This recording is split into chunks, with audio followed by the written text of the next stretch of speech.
just a few short hours, Senate Republicans are expected to block a bill that would have put money into the pockets of everyday American workers. Once again, they'll show they don't care about the middle class. You know what else they don't care about? The facts.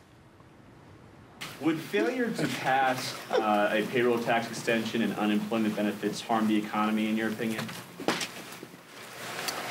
I'm not an economist. I don't know what impact it's going to have on the economy. You don't know? Well, let me help you out, Speaker. Failure to pass this legislation would mean 1 million job losses next year. Gee, for a party that's so concerned with job creation, you don't seem to mind putting people out of work. The GOP's payroll plan would cut 200,000 government jobs. And when that plan isn't laying off people, it's restoring cheap gimmicks to pay for the payroll tax cut. Instead of taxing millionaires, Republicans suggest that we let them voluntarily contribute. Really? That's your plan? I guess you didn't realize the Treasury Department lets people do that already on their website. Get serious and get your facts straight. Joining me now is Senator Robert Menendez, Democrat from New Jersey and member of the Senate Banking Committee. He's also co-sponsored the Democrats' payroll tax plan. Senator, thanks for coming on the show tonight. Good to be with you, Reverend Al. Will Republicans have the audacity to block your bill tonight? I think they may stand lockstep in opposition. You know, I heard the speaker say he's not an economist. It doesn't take a rocket scientist to understand giving 168 million American workers $1,500 more in their pockets will have a robust effect in this economy, create likely another million jobs by the ripple effect, and not doing it, not extending the payroll tax, and as we view it, increasing it in terms of the benefit to workers, Mark Zandi of Moody's has said could put us very back into recession. So the reality is we have a plan that puts on average $1,500 in my home state of New Jersey, $2,000 for the average family back in their pockets, money that they need, expend in this economy, create a demand for other goods and services, create other jobs, grow our economy, and get people back to work. I can't believe that they're going to stand lockstep in opposition to that opportunity for middle-class tax cuts. Now, Senator, so we're clear, because I want the people to understand what we're talking about definitively. This would average, your bill would average $1,500 in the pockets of about 168 million Americans nationally. In different states, it would be different.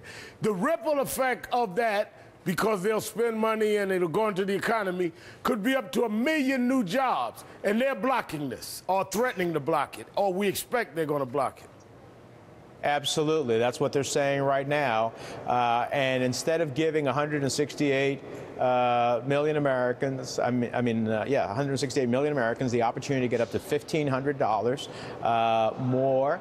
And also we give a benefit to businesses. 98% of all businesses would see a reduction in the payroll tax. That gives them money to invest in their businesses, grow this economy.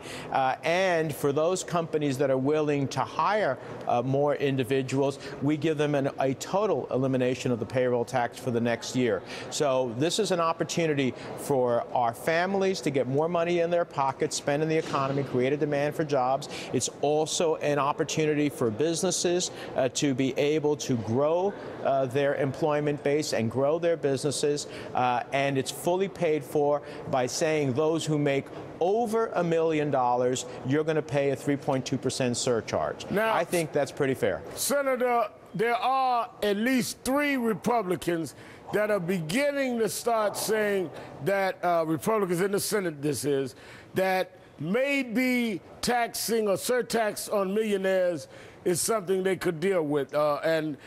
We see, let me give you the list of those 3, Mike Johans, Senator Susan Collins, Senator Pat Roberts. Is this a break that you think that we can get more to move toward in the Republican side if people in this country started understanding how outrageous what they're saying and doing means to the American public?